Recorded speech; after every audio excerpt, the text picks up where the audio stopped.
বিভিন্ন করে আমি সচিব হই এবং রাষ্ট্রদূত ছিলাম কয়েকটি দেশে।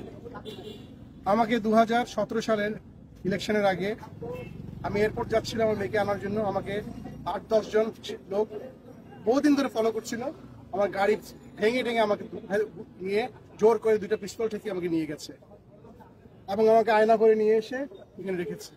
আমি যেহেতু সেনাবাহিনীর অফিসার এবং এই ঢাকারই অফিসার, আমি ঢাকা সেনাবাসী ছিলাম, আমি জানতাম কোথায় আমাকে রাখা হচ্ছে এবং সেইখানে প্রচন্ড নির্যাতন করা হতো লোকদেরকে।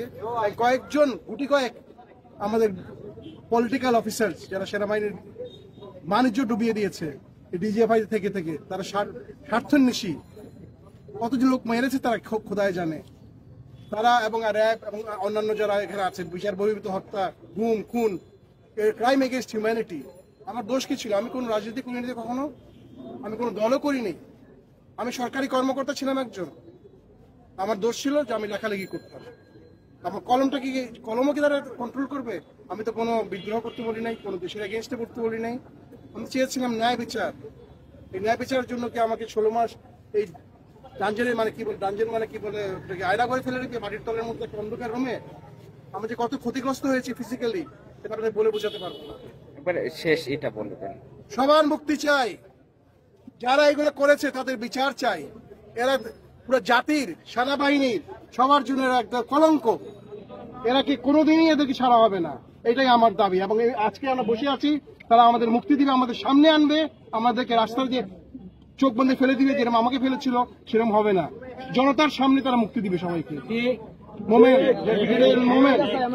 জনগণ চায় তারা মুক্তি, এরাই হলো আসল মুক্তি সংগ্রামী।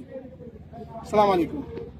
আমাকে গুম করে রাখা হয় এখানে, জায়গাটা খুবই কাছে।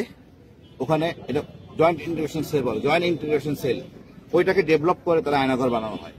প্রচুর লোক ওখানে আটকানো আছে, মানবতা জীবনযাপন করতে, কান্নাকাটি করতে, বিশ্রী এক অবস্থা। দীর্ঘদিন ধরে কানে রাতে ঘুমাইতে পারে না, টর্চার নির্যাতন চলতেছে, মুখ বন্ধ। এটা তো একটা স্বাধীন দেশে হইতে পারে না। আমরা কারো পরাধীন না, কাউকে উঠে নিয়ে রাখা যায় না এইভাবে। এই সেনাবাহিনী আমাদের গর্বের সেনাবাহিনী, স্বাধীনতার প্রতীক সেনাবাহিনী। এই সেনাবাহিনীর উপর বন্দুক রেখে কিছু অসৎ ডিজিএফআই কর্মকর্তা রাজনৈতিক সুবিধা নেওয়ার জন্য সেনাবাহিনীকে বদনামে ফেলাতে পারে না। এই লোকদেরকে চিহ্নিত করতে হবে, বিচার আনতে হবে, এবং এদেরকে সবাইকে থাকতে হবে, জবাবদিহির মনে আনতে হবে।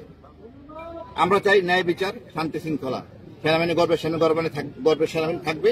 সেনাপ্রধানের নিরপেক্ষতার জন্য তার অগ্রণী ভূমিকা থাকা দরকার আছে। তার ভূমিকা হলো এটাই যে সে কারণ ছাড়া অতি দ্রুত ছেড়ে দিবে, আর আমাদের কাছে দিবে। ওই রাস্তা নিয়ে ফেলাই দিবে, চোখ বেঁধে, এটা হবে না। এইসব গল্প বন্ধ, 6-9 হবে না। এইখানে আমাদের দিতে হবে, আমরা এখানে যাবো না।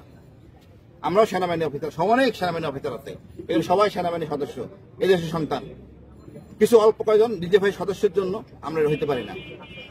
ডিজিএফআই দেশ চালায় না। আর আজকে